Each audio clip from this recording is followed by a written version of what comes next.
Well, welcome to week number 8, and this is just a call to encourage you to finish the class on time, to also finish the requirements as it relates to the different assignments and assessments that we have given to you for the completion of the course. And in week number 8, you're bringing home the concept of spiritual piety and the application of Christian ministry in your life. It is assumed that as you're studying at the Institute, that God is shaping and forming you to think about ministry. Now, we know that ministry is broad, and ministry is also vocational, and also can be done at a part-time, whether full-time, part-time, it doesn't matter. But God is shaping your heart, shaping your mind to think about, how do I engage people, and how is God working in my heart and my mind in shaping me to be after Jesus Christ, to be like Jesus Christ in all that I do.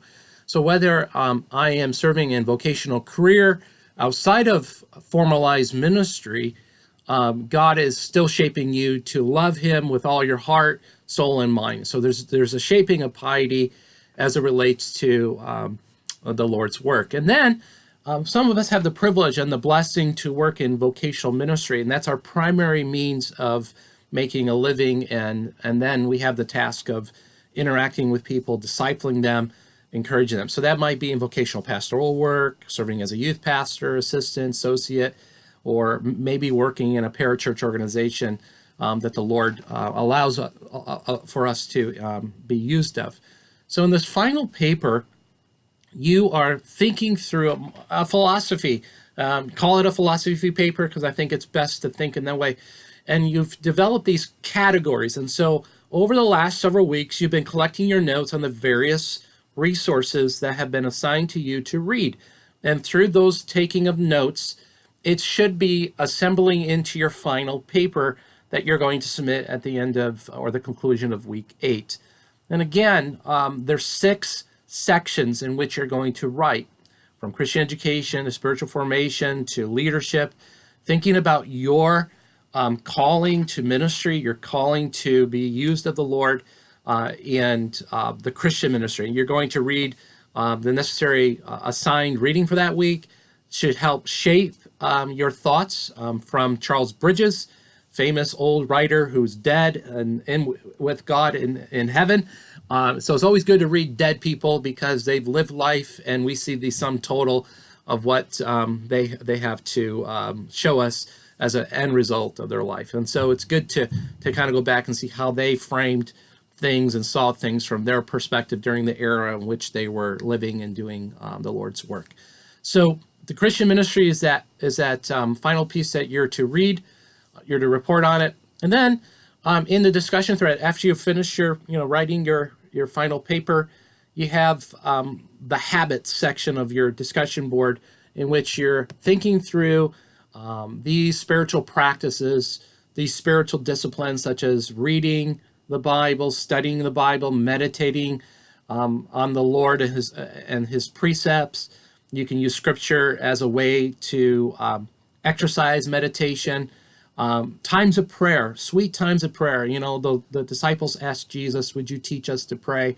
And then you have these great prayers in the Old Testament from Nehemiah, from Moses, imploring before God, asking God to work.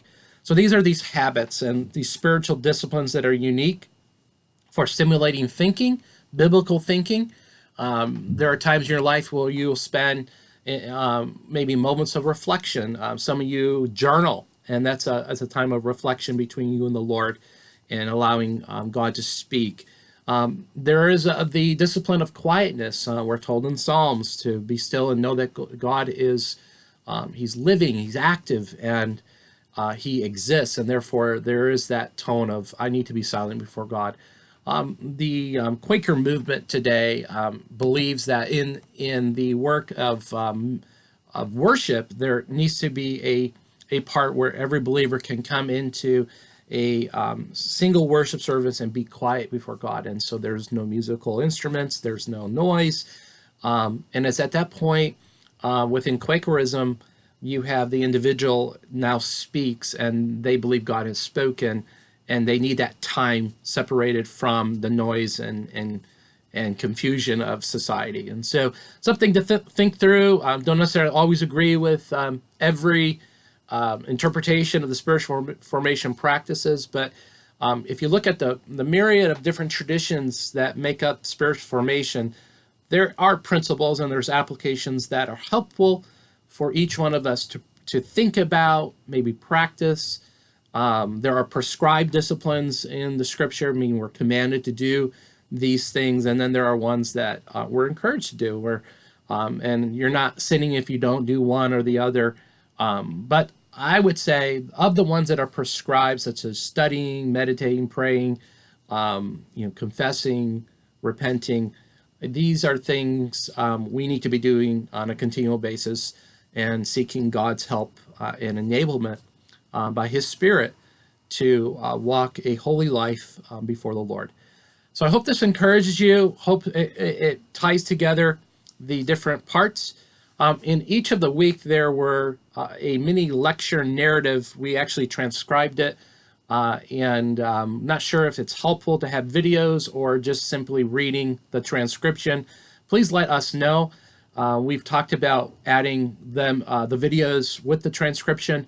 Not sure if that's helpful, or if you have a way that you can send me an email. Hey, would you add the videos for the transcription? I will do that for other students. If you feel that just transcription alone is fine, and I get more yeses to that, then we'll just leave it as that, and we'll go forward. But again, if you have any final questions, email me, call me. I'd love to interact and help you finalize the course for your final grade. Blessings.